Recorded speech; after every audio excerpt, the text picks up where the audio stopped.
देखो, दो तरह के प्रोटोकॉल होते हैं, राउटेड, राउटिंग प्रोटोकॉल। दोनों का यूज केस क्या है?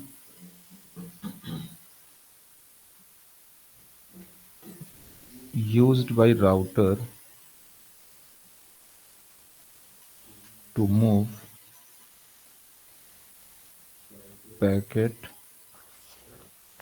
from source to destination। तो राउटर प्रोटोकॉल क्या करते हैं? पैकेट को मूव करते हैं source to destination. For example,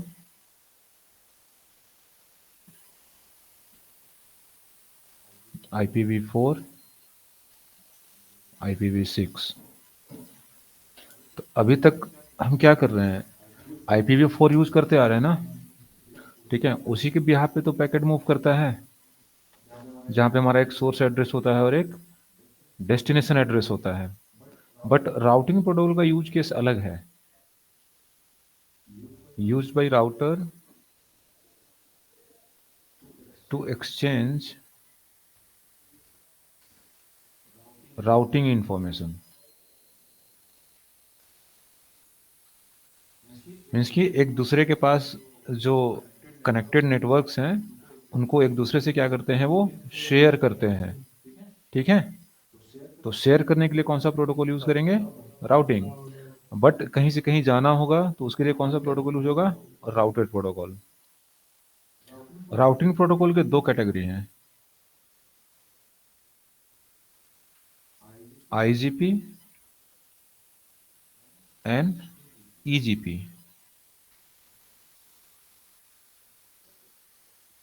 interior gateway protocol and exterior gateway protocol. IGP को तीन कैटेगरी में डिवाइड किया गया है।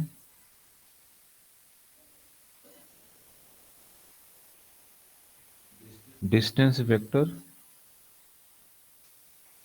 लिंक स्टेट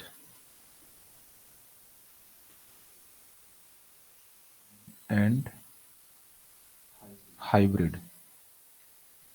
डिस्टेंस वेक्टर में जो प्रोटोकॉल है वो है तुम्हारे RIP version 1 and version 2, IGRP and RIP NG। इसमें प्रोटोकॉल आता है तुम्हारा OSPF version 2 and OSPF version 3, और यहाँ पे आता है तुम्हारा EIGRP वर्जन 2। EGP खुद पहले एक प्रोटोकॉल था, बट ये कहीं अभी नहीं देखने को मिलेगा। इसी को क्या बना दिया गया है? BGP। और BGP का वर्जन कौन सा है? 4। और एक और होता है MP BGP, ठीक है? तो IGP प्रोटोकॉल कहाँ भी यूज होते हैं, EGP प्रोटोकॉल कहाँ पे यूज होंगे? तो जो IGP हैं, work with in same S, और जो EGP प्रोटोकॉल है, वर्क बिटवीन एस। तो एस एक्चुअली में होता क्या है? एस स्टैंड फॉर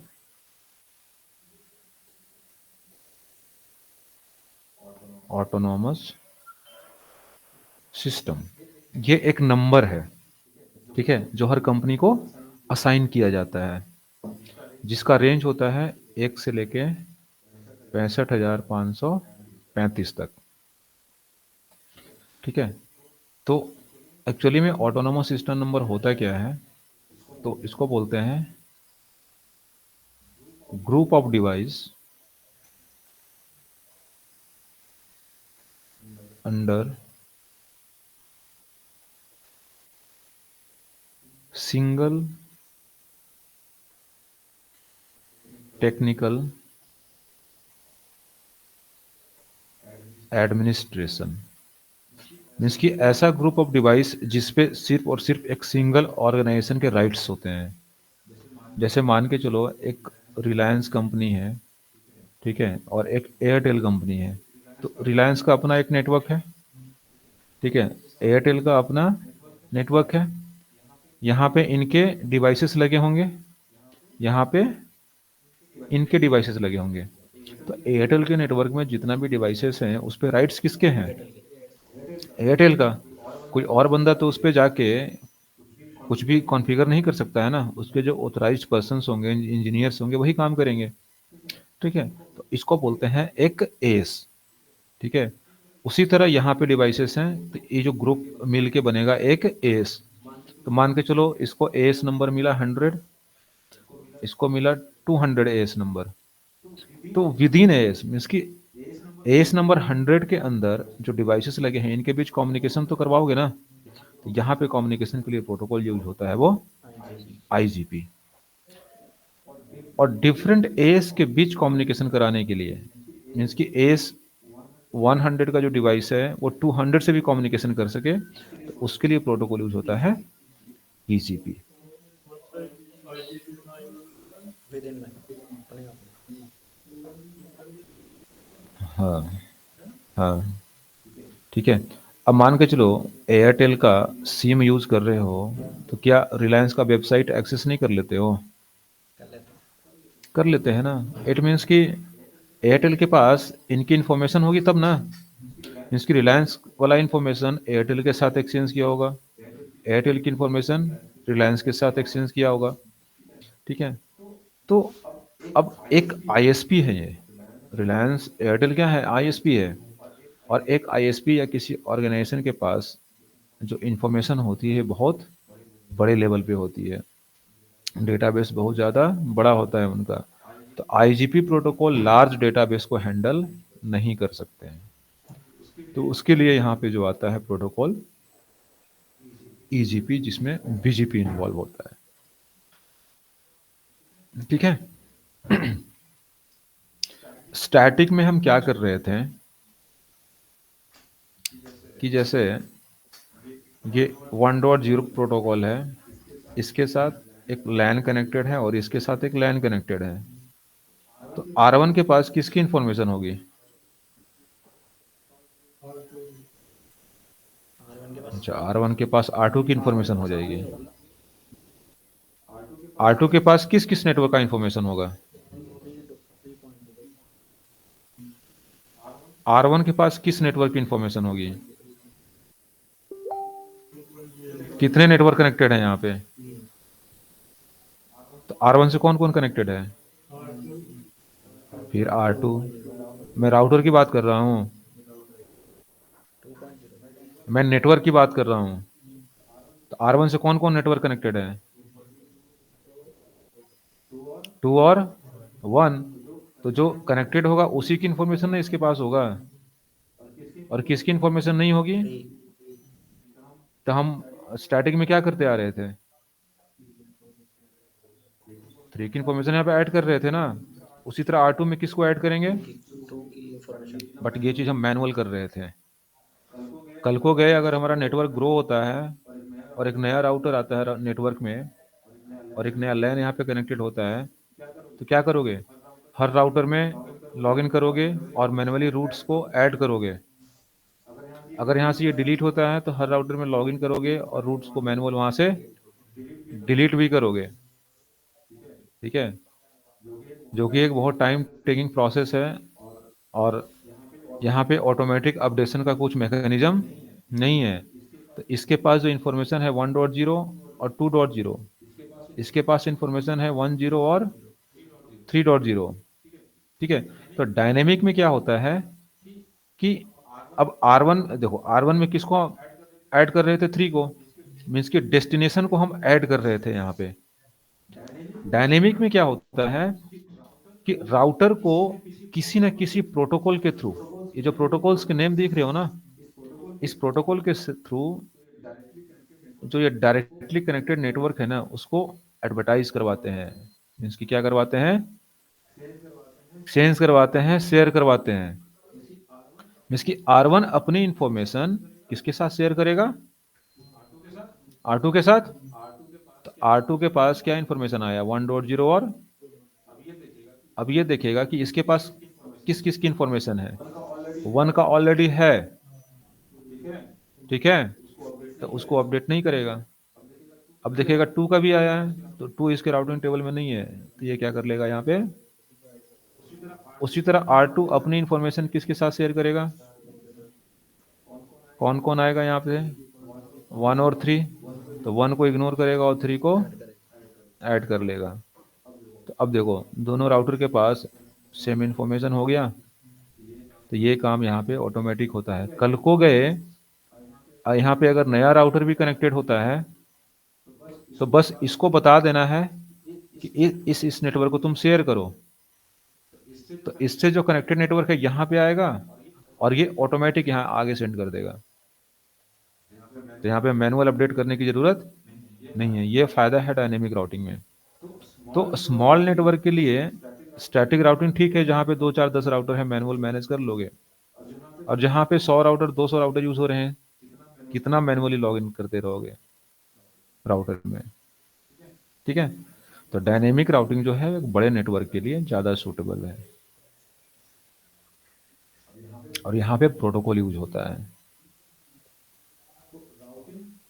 तो राउटिंग हम IPv4 में भी कर सकते हैं और IPv6 में भी कर सकते हैं। आईपी की जैसे 2 वर्जन है, हाँ, भी जो हम वर्क करते आ रहे हैं वो IPv4 पे है। आगे जाके IPv6 भी बताऊंगा कि IPv6 में कैसे राउटिंग हम करवाते हैं।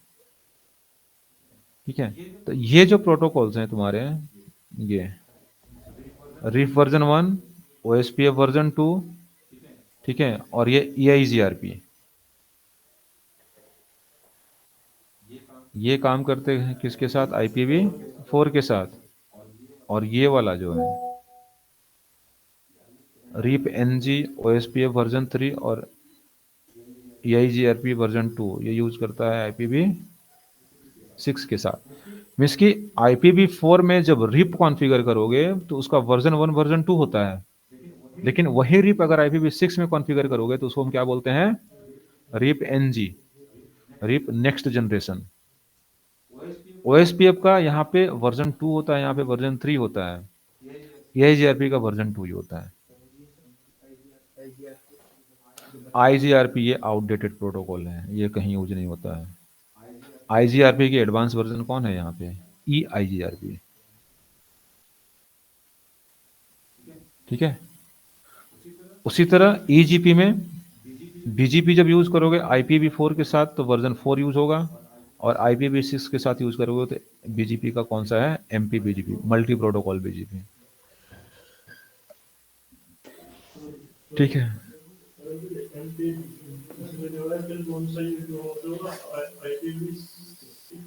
खुद ही पूछ भी रहे हो, खुद ही बता भी रहे हो। हम्म,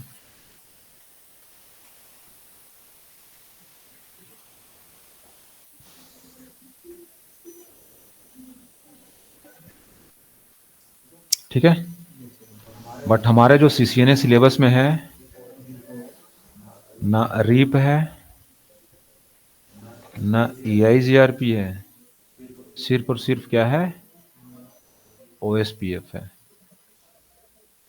ठीक है, पहले ये सिलेबस में था, जब ये 2020 में अपडेट किया ना सिलेबस, उसने इन दोनों प्रोटोकॉल को हटा दिया सिलेबस से। BGP तो है ही नहीं, ये CCNP का पार्ट है। ठीक है, बट नहीं, जब है ही नहीं तो क्यों पढ़ेंगे। लेकिन बट नॉलेज पर्पस के लिए आना चाहिए। ठीक है, तो हम करेंगे कॉल। ठीक है, एटलीस्ट एक आइडिया तो जरूर लेंगे कि कैसे कॉन्फ़िगर होता है, ताकि अगर कोई पूछे तो ताकि बता सकूं। बहुत डीप में नहीं जाएंगे। हाँ, ओएसपीएफ अच्छे से पढ़ेंगे। बाकी ये दो प्रोटोकॉल देखो, रीप कहीं यूज होता नहीं है। EIGRP सिर्फ सिस्को के राउटर पे ही काम करता है। ठीक है, तो हर जगह EIGRP मिलेगा नहीं, क्योंकि कंपनी में सिर्फ सिस्को के राउटर ही नहीं यूज होते हैं ना। ठीक है, तो वहां पे OSPF और BGP ये इंडस्ट्री में बहुत ज़्यादा यूज होता है।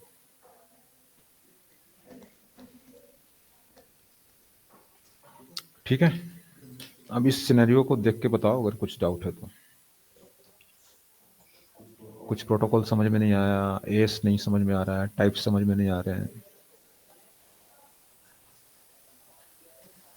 क्या हम पढ़ने वाले हैं राउट डायनेमिक राउटिंग में।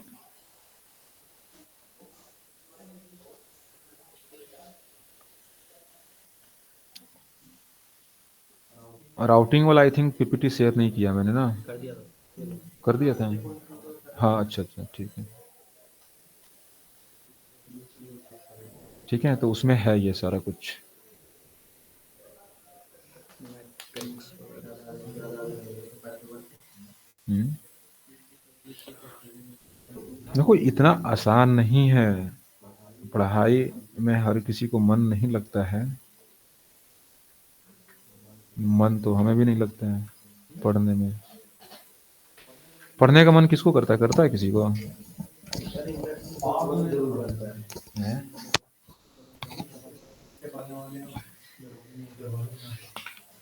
हम लोग क्या है, हम लोगों को मजबूरी पड़ा नहीं पढ़ेंगे तो पढ़ाएंगे।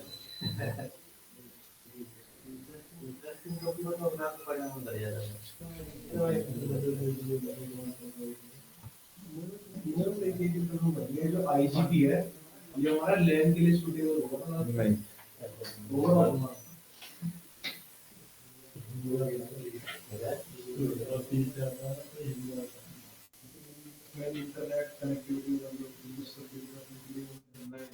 नहीं, हम इंटरनेट की हमें बात ही नहीं कर पाए। यहाँ भी हम जो भी बात करेंगे, अलग अलग ब्रांचेस को कैसे कनेक्ट करके करते हैं। जो राउटर हम लेते हैं ना, दो तीन, ये मान के चलो कि वो दो अलग अलग ब्रांच हैं, अलग अलग लोकेशन है वो।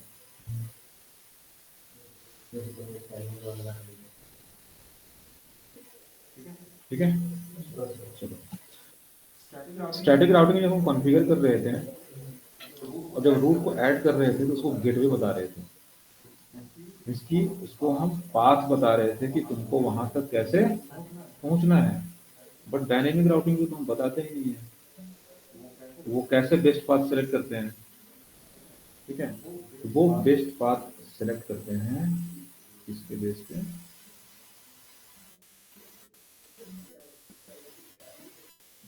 मेट्रिक के बेस पे। तो मेट्रिक क्या है? एक कैलकुलेशन है।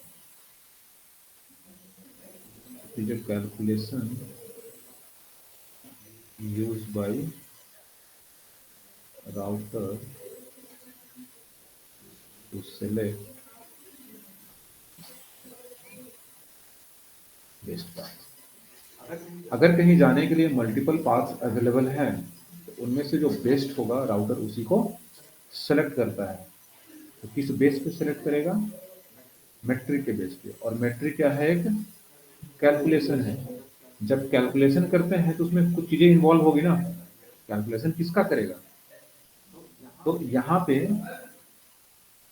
कुछ मेट्रिक फैक्टर्स होते हैं। ठीक है, जैसे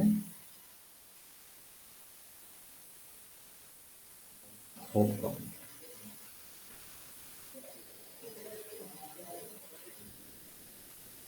बैंडविड्थ, डिले, लोड,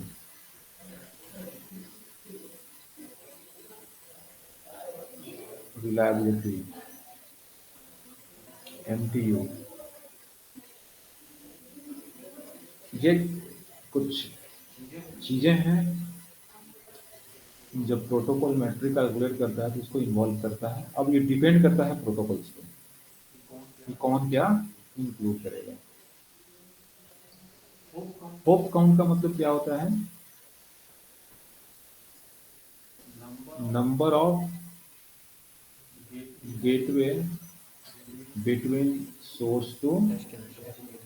डेस्टिनेशन। अब मान के चलो किसी राउटर के पास कोई पैकेट आया, अब वहां तक जाने के लिए मल्टीपल पाथ्स हैं। अब एक पाथ से जा रहे हैं उसको 4 गेटवे क्रॉस करना पड़ रहा है, दूसरे पाथ से जा रहा है तो 5 गेटवे क्रॉस करना पड़ रहा है। तो जिस डायरेक्शन में कम नंबर ऑफ गेटवे होगा वो उसके लिए बेस्ट पाथ होगा। ठीक है। अब कोई कोई प्रोटोकॉल्स हैं जो होप काउंट को इग्नोर करते हैं, उनको मतलब है किससे? स्पीड से। भले उस रास्ते में जाने के लिए ज्यादा गेटवे क्रॉस करना पड़े, अगर स्पीड ज्यादा है तो वो उसी से। 5 वाले से हाँ। स्पीड। बैंडविड्थ का मतलब होता है स्पीड, जैसे एमबीपीएस, जीबीपीएस, ठीक है, उसको स्पीड बोलते हैं। तो बैंडविड्थ एक्चुअली में होता क्या है?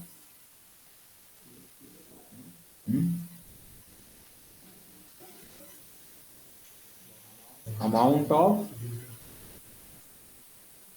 Traffic, amount of data, traffic, amount of data that can be carried out in a given time period।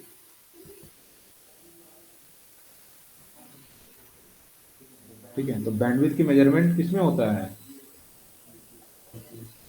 Mbps, GBPS होता है ना, मेगाबिट पर सेकेंड। मतलब कि एक सेकंड में कितना मेगाबिट डेटा आगे ट्रांसफर किया जा सकता है। जैसे बोलते हो ना कि मेरा स्पीड है 100 एमबीपीएस, इसका मतलब क्या होता है? एक सेकंड में 100 MB डेटा आगे फॉरवर्ड किया जा सकता है। तो बैंडविड्थ एक्चुअल स्पीड होता है। देन क्या है यहाँ पे? डिले। डिले का मतलब क्या होता है? हम्म, हाँ। तो डिले होता है कि एक मतलब कि डेटा को डेस्टिनेशन तक जाने में कितना वायर लगा। टाइम लग रहा है और उसके बदले डिलीवरी रिपोर्ट आने में कितना टाइम लग रहा है। तो डिले एक तो होता है वन वे।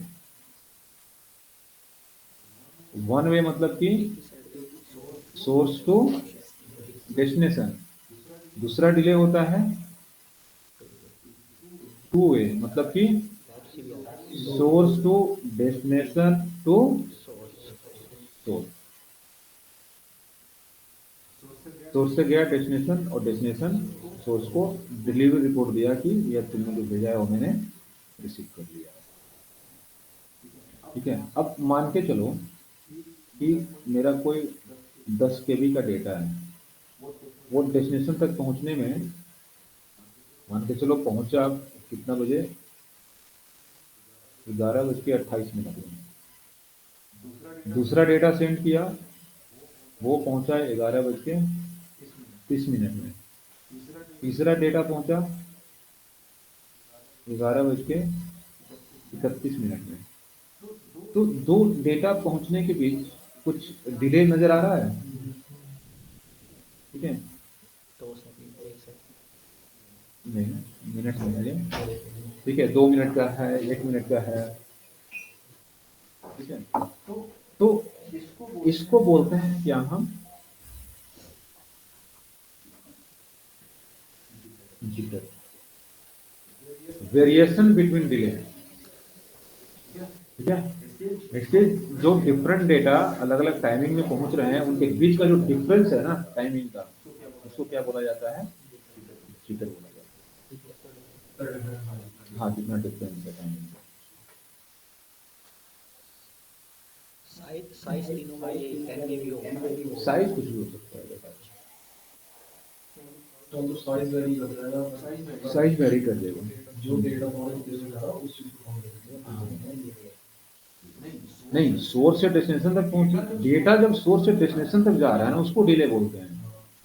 ठीक है, दो डिफरेंट डेटा जब पहुंच रहे हैं तो उनके